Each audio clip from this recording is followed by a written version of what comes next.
Warhammer 40k games you can never play again. And this is the exact reason why I'm an advocate for ethical piracy. Warhammer 40,000 is a popular franchise that has been around for decades, and that means that it's lost a few video games along the way. Games that are no longer sold anywhere, and are also not playable through, other means either. These are the Warhammer 40k video games that you will never play again. Like, they're gone. Gone forever. You ain't even gonna be able to ride the Jolly Roger to get one of them.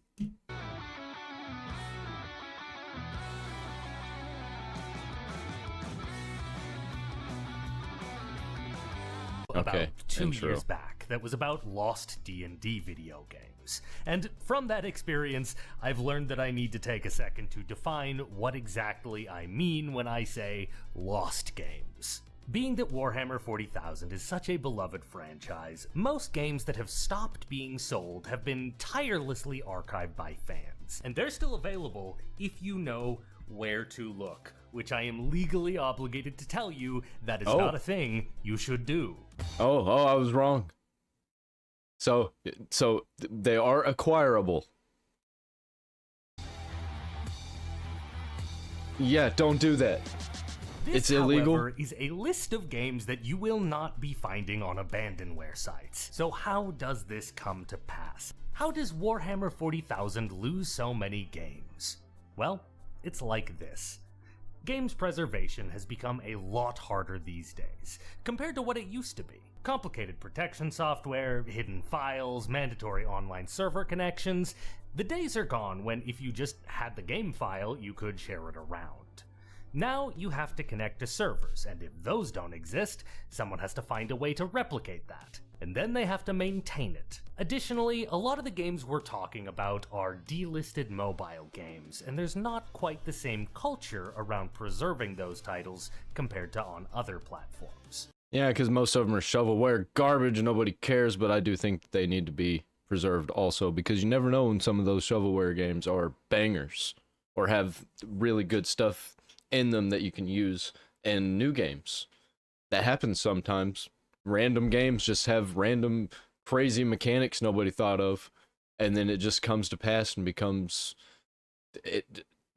like widespread. They put it in everything. The older the 40k game, believe it or not, the more likely it is to be safely preserved for all time. Most of the games we're talking about today are actually quite recent. Matter of fact, I wanted to make this video about 2 years ago, right after I did the D&D list, but there weren't enough lost titles at that time. Yeah, I'm gonna be checking that out, because I like me some D&D games, and I want to get into them, and I want to find out what games I can't get a hold of. But now, there's almost too many to put into one video. Friends, Warhammer 40,000 is producing lost gaming media at an alarming rate. So let this be a warning to take good care of your favorites before they disappear forever.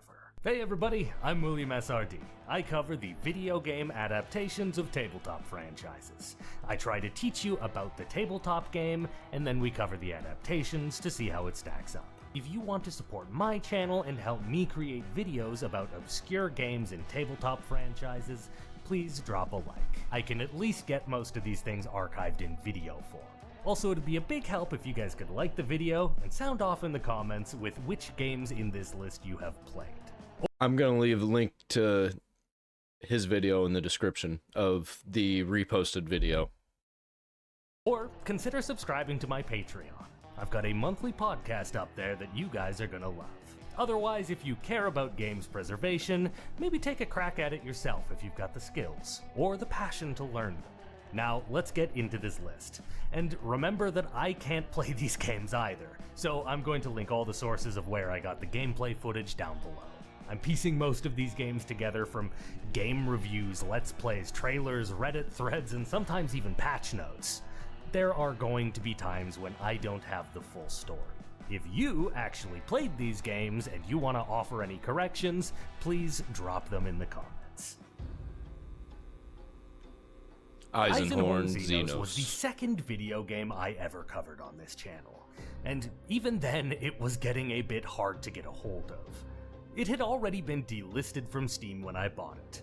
I had to get an old Steam code via Humble Bundle, which is no longer an option. Released in 2016 by Pixel Hero Games, this was a gamified action-adventure version of the first Eisenhorn novel by Dan Abnett. Although not the most popular 40k book of all time, the Eisenhorn trilogy may actually be the widest spread 40k novel, with many non-40k fans enjoying the series. I don't know, whatever that game was, it looked really cool. I liked the vibe of that. I liked the pixelated stuff. If that is a real game that existed, it needs to still exist. Immensely. Eisenhorn the video game started its life as an iOS title, before being later ported over to the PC. The PC game fortunately doesn't feel too much like a mobile port at all. It's not a good game, to be abundantly clear, but the failure didn't lie with the quality of the port. They added a ton of visual effects options especially to play with in order to really make things pop. The game See that's what it's about. You never know. You never know what you can do with these shit games. The game unfortunately was kind of just a big slog. It also butchered the plot in a lot of places that were very unforgivable. It let the book down in almost every way. Save for one. Eisenhorn is incredible. He looks like he's a full tech generation ahead of everyone else in the game. He's animated incredibly, modeled to perfection, and he's voiced by Mark Strong, who gives a jaw-dropping performance. Do you think me weak? Flawed?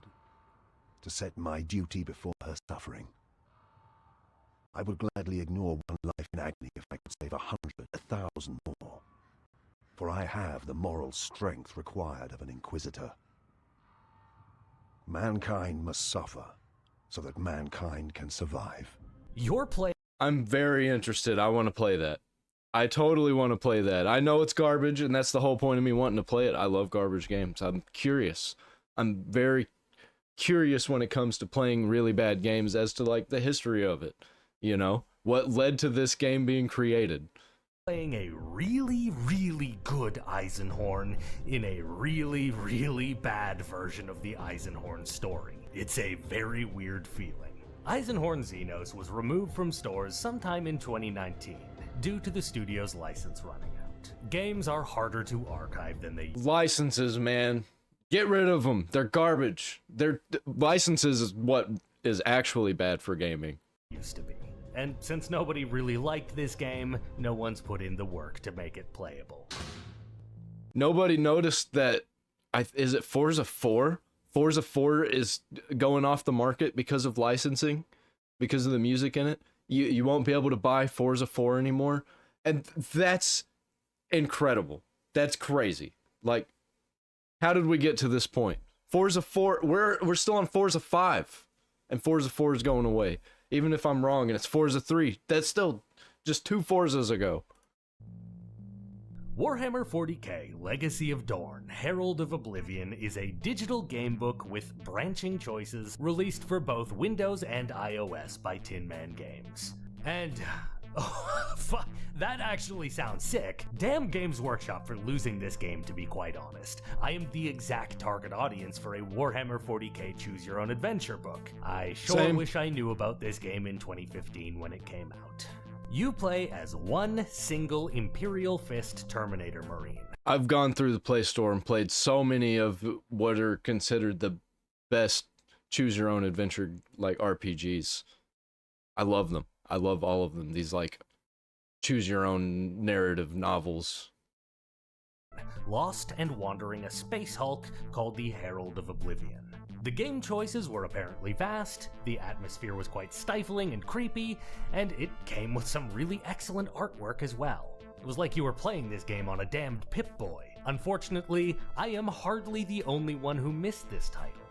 It peaked with very few players, and largely failed to find an audience. The license ran out in 2020, and the studio was forced to remove their game from stores. Probably because nobody knew about it. If you would have pushed it into the, like, D&D narrative, choose your own adventure type games, if you would have marketed to those people, you would have made money, guaranteed. Remember this going forward. Games companies pay Games Workshop to maintain their license. If the game doesn't sell well, they can't afford to keep paying for the rights. Yep. The game will therefore get delisted. It's why the really popular games have mostly stayed on Steam for a decade or more. They can afford to keep paying the license, while the smaller games get pulled within a year or two. Despite not doing very well commercially, this game was well received by the— In 200 years, 1,000 years, I want people to be playing all of the games that have ever existed, and it doesn't seem like that's going to be coming to fruition. I think we're going to be losing a lot of games. And it's all the developers and the producers' faults, and the giant corporations, they don't care. They don't care about it. They just care about money now. Give me the money, money, money, money. those that Much did as I know about possibly get. And Tin Man Games states that it opened up a lot of doors for them, even getting them the rights to adapt the Warlock of Firetop Mountain, one of the all-time most famous and influential choose-your-own-adventure modules. Horus Heresy, Drop Assault. Drop Assault was a strategy game for mobile devices, made by Complex Games and launched in 2015. In it, you take part in massive legion battles of the Horus Heresy. Specifically, it's the Istavon III atrocity, in which the War Master Horus attempted to purge his own warbands of Imperial loyalists. I know a little bit about the Horus Heresy. I watched a couple videos on it. That's all I know is just the 2 videos that I watched on it, and like half of it has escaped my memory. I just know that it was really brutal. Meaning that this is kind of a weird one in terms of playable factions. All of the chapters you can play as are traitor legions, but you had the choice to play as, the true traitors or the chapter loyalists. Gameplay-wise, it's in that kind of Clash of Clans genre. You build a base, slowly collect resources, raid other teams, and etc., etc. If they remade this game and took all of the microtransaction stuff out of it, I would totally play this. I think the microtransaction stuff is what killed it. Hero units, artifacts, and everything else you would expect from a mobile game in this genre. No less, but also no more. Despite being a mobile game, it had a decent reputation with its player base. Mobile games are, of course, often of pretty low quality, and you're going to see a lot of examples of that on the list today. Yet, Drop Assault was often touted as one of the decent 40k mobile games, a little cut above the rest. Unfortunately, developer support clearly started flagging at a certain point, as they began focusing on other projects. The game went down in 2023 as the license ran out. The response was a bit of a whimper. The player— Once again, license ran out. So I'm saying we need to get rid of them, and if you're just gonna close a game down, open it to the public. Just let them have it. Let them have the whole thing, source code and all. Their base was small, but they were universally sad to see it go. This story has a weirdly happy ending though, because Complex Games was actually hard at work while their mobile game was languishing in semi-obscurity. They suddenly, all at once, left the mobile medium behind, surprising everyone with Chaos Gate Demon Hunters, a widely enjoyed squad strategy game for PC and consoles. One of the better 40k mobile games actually served as the stepping stone to create one of the better full 40k games. And that's kind of nice. That looks cool. It's also an example of why Man, 40k is just so cool. I love getting into it. I love diving deep into the lore and the lost media especially. Important to keep these games preserved. We shouldn't have lost media. It should not be a thing. Whether they're good or not, they are part of the franchise history and the way that it evolves. True. Bad games can inspire good games.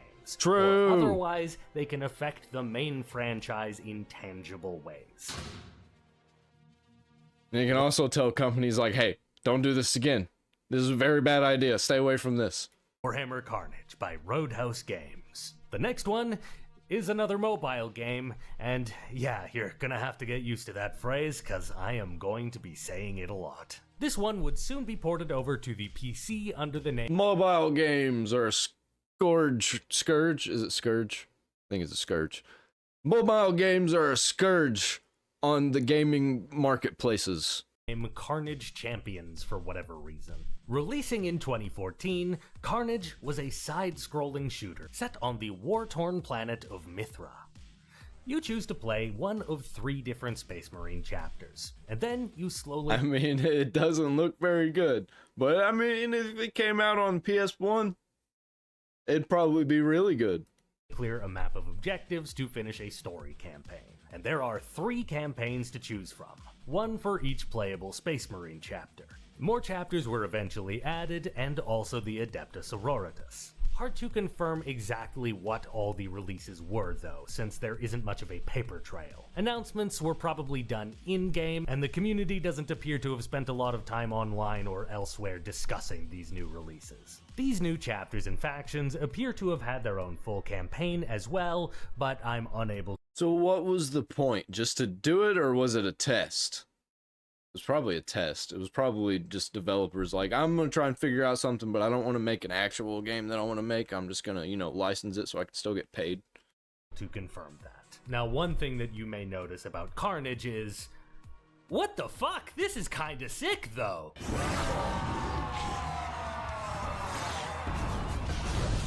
Right? I mean, Carnage's graphics were solid for what it was.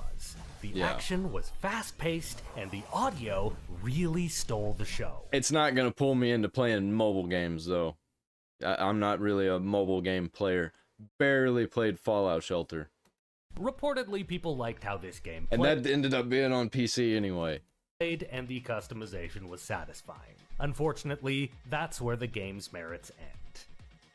The thing was notorious for its predatory monetization, as well as just how tedious it became after you'd played a few missions. Without any abilities beyond jump and shoot and move, there was just not a lot here, leaving you without any actual meat to sink your teeth into.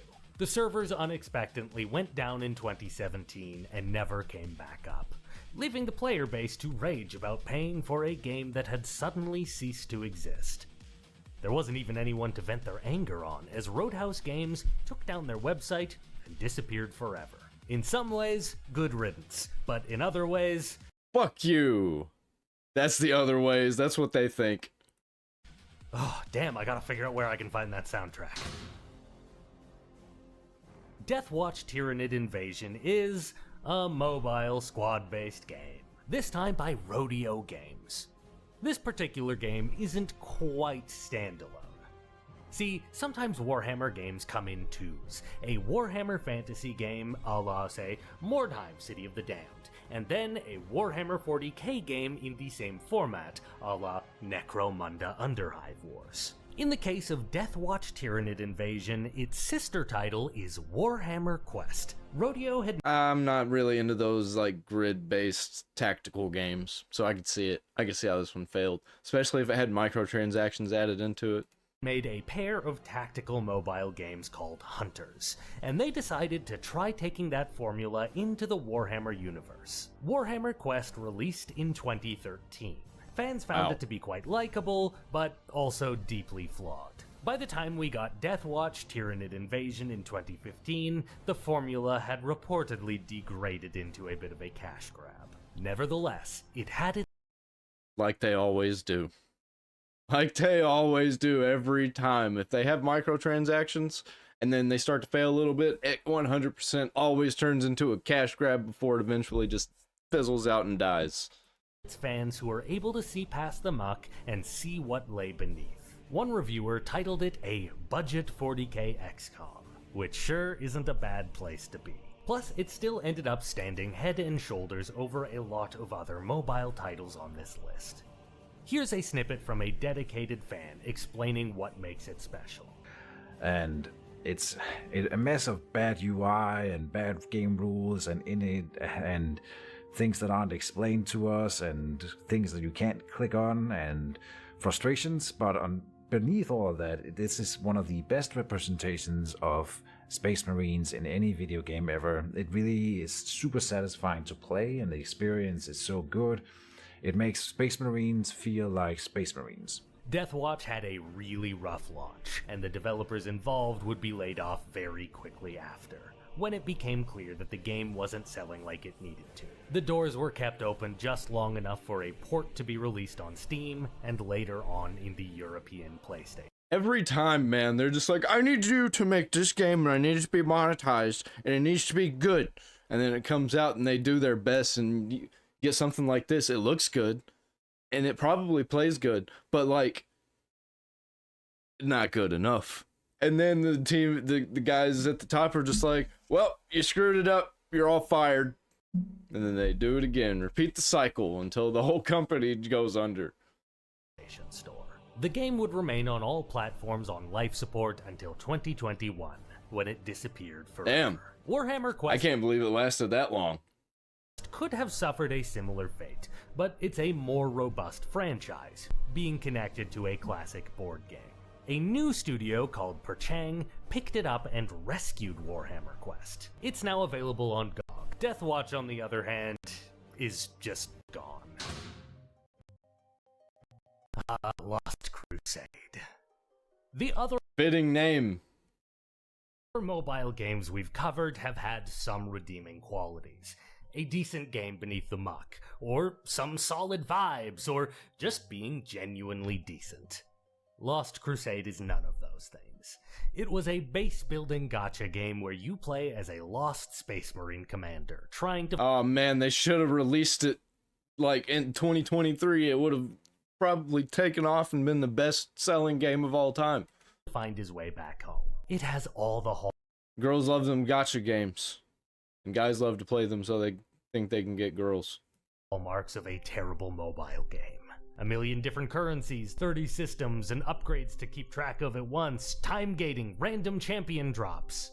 When you think of the most irredeemable way to create a Warhammer mobile game, this is probably what you think of. My god, what a problem Lost Crusade is. If it has any Looks redeeming cool. factor, it's that the graphics are honestly pretty great. It visually looks like what you would want from a Warhammer mobile game. It came out in 2021, and it disappeared from stores very suddenly in February 2024, making it one of the more blink and you'll miss it entries on this list. The developer, Orca Games, has gone dark, and no longer They should have released it in 2024.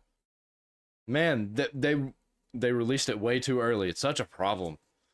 Such a problem developers have releasing their games like 3 years too early. Halo. appears to have a website. Poking around the internet, you'll find most of the other mobile games had plenty of mourners who wish they could still access the game. The shutdown of Lost Crusade, however, was met with a resounding chorus of gamers cheering, "Rest in piss, you will not be missed." And listen, I'm a believer in preserving all games, purely True. for franchise history reasons. Same. But if any game on this list deserves to stay lost, it's the Lost Crusade. Storm of Vengeance is a 2014 mobile and Steam game by Eutechnics, It was on a Steam. surprisingly long-lived British games company that Steam wasn't as big in 2014 though, so I could see it.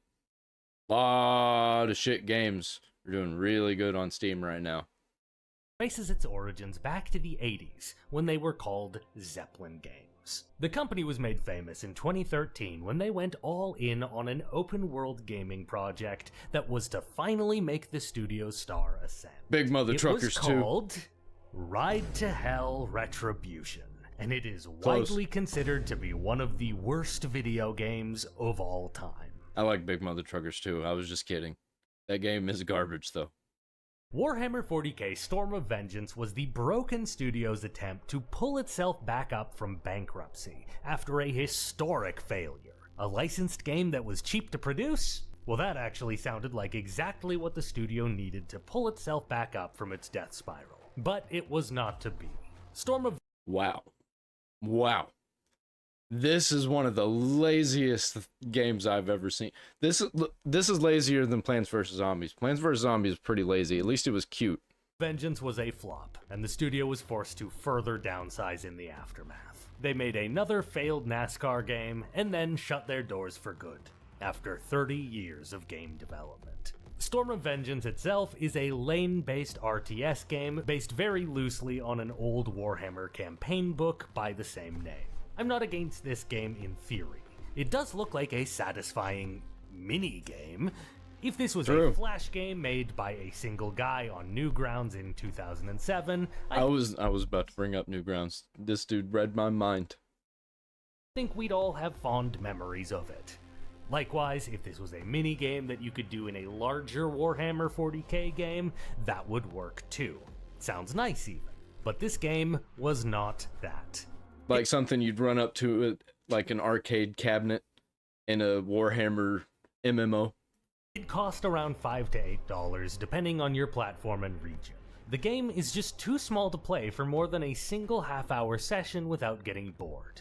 It's too simple to keep you engaged, and it was widely panned for being a shallow experience that was just a reskin of one of Titanicus' other games. The studio collapsed not long after the game's release. After the studio's collapse, Storm of Vengeance was removed from stores in 2016, never to be seen again. Talisman is a classic Games Workshop board game. Talisman! It actually predates That is such an 80s name, too.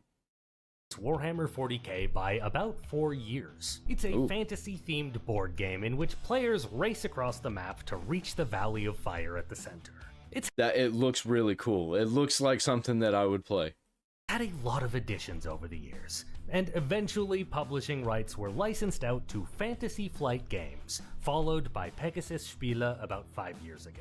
It's had 1 million expansions, reskins, and new additions over the 40 years of its existence, including more than one video game. In 2013, Fantasy Flight Games, who were also I think I have a couple of copies of this Talisman game. producing the Warhammer role-playing games at the time, tripled down on their Games Workshop partnership by creating a board game called Relic, which was a Warhammer 40k themed Talisman board game. In 2016, a digital board game was also produced, further reskinning Relic and This looks like a Facebook game. Like, around the time Farmville was a thing. Talisman to instead be about the Horus Heresy. Being a board game adaptation, there's not a lot to say about this title. The two sides compete, not to reach the Valley of Fire, but instead to reach Holy Terra, where they will square off against either the Emperor or War Master Horus. The game was competently produced and received good reviews. It was everything you wanted if you enjoyed Talisman or Relic. The Fantasy Flight / Games Workshop partnership would eventually sour when Fantasy Flight began producing a Star Wars themed war game. Games Workshop broke things off after feeling that FFG had become a competitor instead of a partner. In 2020, the license ran out for the digital board game, and with FFG no longer involved, it was not to be renewed. Eternal Crusade is one of the biggest titles on this list, and it's also kind of breaking my own rules. I'm including it for a reason, and we'll get to that reason soon. For now, let's start with this. Eternal Crusade was a PvP shooter from 2016, set on the Yo, man, this kind of looks like Halo, but third person. Like Halo 3 a little bit. war-torn planet called Arcana. It calls itself an MMO, but in that way where every goddamn thing with multiplayer claims to be an MMO, It looks like that mission with the Scarab walking around in Halo 3. Is it Halo 3? Yeah. Looks like that mixed with Gears of War. mostly for marketing reasons. In this case, they did mean massive by shooter standards. A small match in this game is fought between 30 plus players duking it out for control of the map. Players got to choose between Space Marines, Chaos Marines, Orcs, and Eldar for their games. This looks and sounds really cool. I bet monetization and mismanagement is what destroyed it. With numerous character classes for each faction. This is definitely a cool project, and when you hear about this game, you'd think that sounds sick, actually. Unfortunately, the game didn't really live up to its concept very well. It was janky at best, glitchy at worst. The game got... They need to remake it, do another one. Because this would sell so many copies, I'd buy it. A handful of patches before falling to the wayside, with the developers' much more successful game, Dead by Daylight, soon drawing most of the team's focus. Servers for Eternal Crusade went down in 2020, and the Man, small world, eh? game spent years as lost media. And this That's kind of like Rocket League. Did you know that Rocket League is a sequel? Did you know it was a sequel? I didn't. It's a sequel to a game called Sark. It came out in like 2014 or something. This is the part that probably disqualifies this from the list, but it's here anyway. Fans saved this game.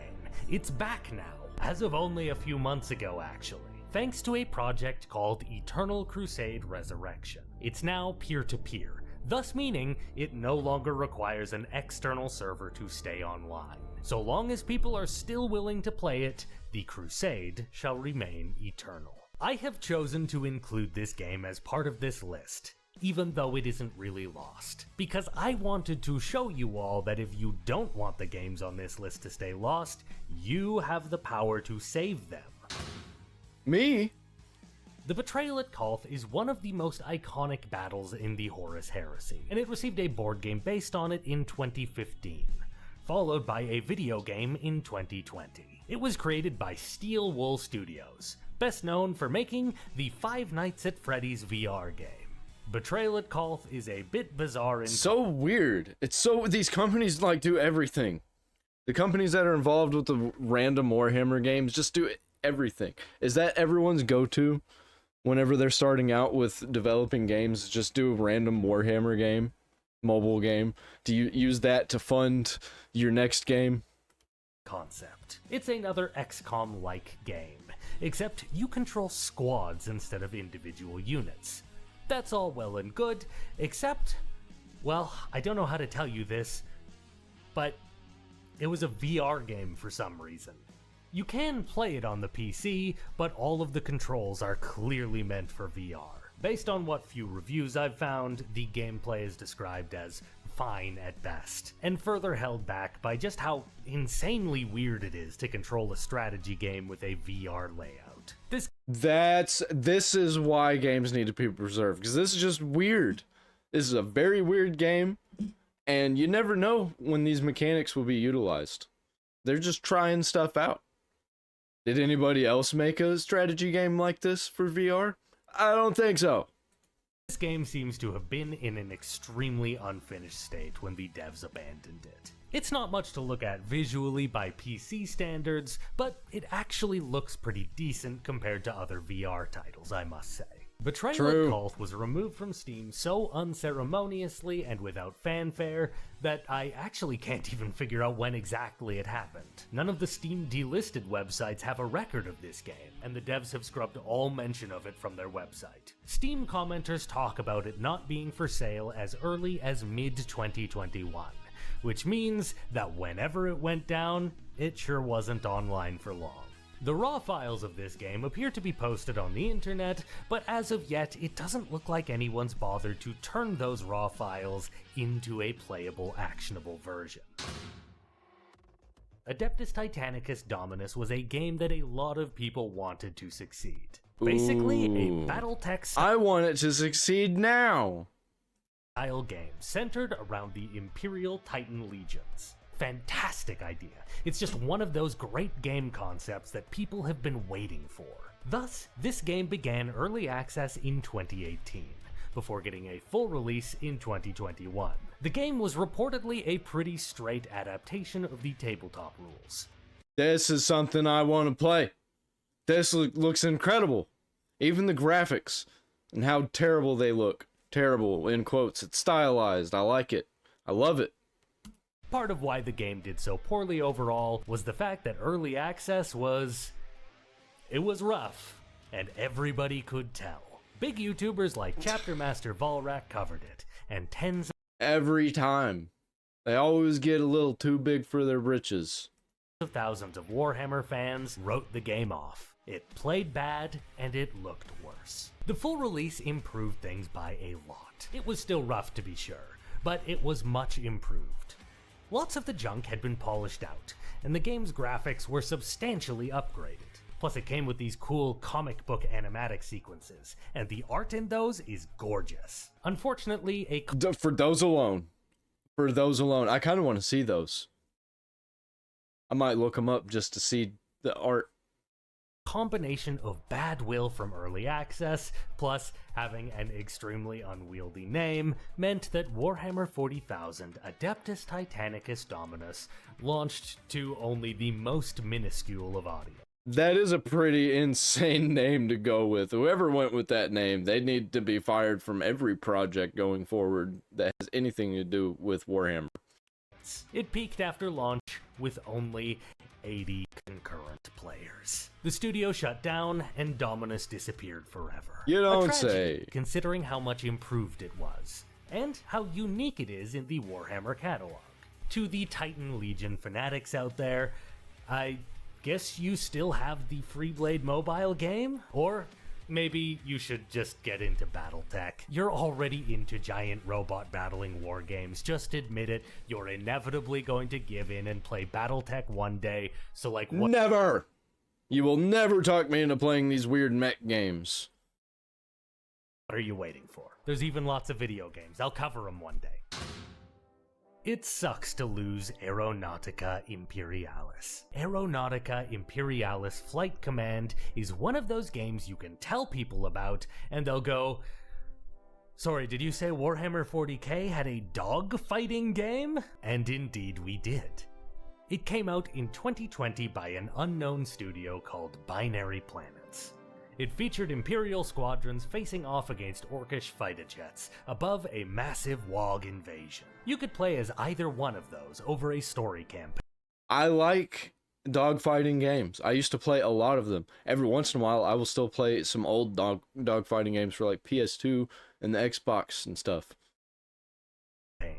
But for some The reason, Star Wars dogfighting games especially. The like TIE Fighter games. So cool. And like I don't know, one of them called Rogue Squadron.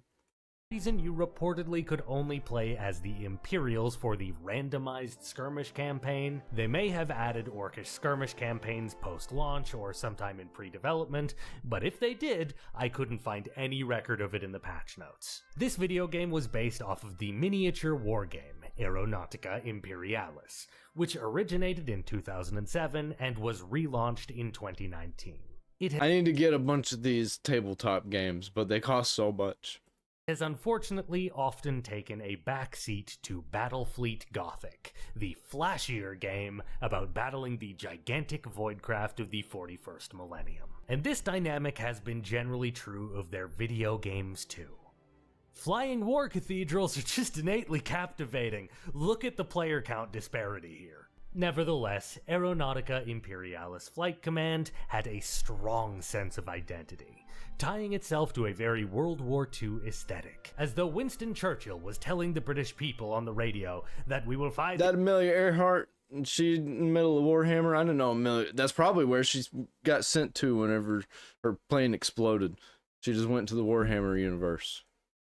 The Orcish Wog on the beaches and in the skies. Controls were a bit strange here, but they certainly got the job done admirably. 3D combat is always a struggle, but in this case you're just choosing where you want your craft to end up, and then you are separately choosing the elevation. That's cool. There's also some crazy maneuvers you can choose from and flips that you can pull off, all of it. Are there any other games out there that uses a mechanic similar to that? Because that is really cool. It's like a roller coaster mechanic.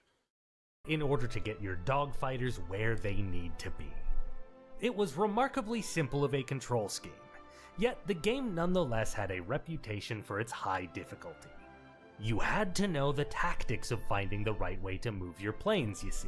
It wasn't enough to just know the controls. It was a turn-based game, and when both sides had chosen where to go, the game would animate as they followed their paths and let loose their arsenals upon one another. That's so cool. I consider this to be a pretty clever way to run a game like this, but by all accounts the controls were just not quite tight enough and the animations weren't quite flash enough. So it's just gone forever? We could use this! We could take this game and turn it into something else. Make a sequel or something. The game failed to retain a user base, and it stopped receiving updates after its first year. And in 2023, it was announced that the license had run out. And that is our list. 11 Warhammer games that are currently positioned as lost media, plus one that was only recently saved. But more The license ran out. Of these games can be saved too. I'm not going to tell you that all of these games deserve preservation, but you know what? Warhammer 40,000 is. I don't care. All games deserve preservation. It doesn't matter. I want them all to be preserved. Because there can be like one letter, one single digit in a line of code that could change everything. You never know.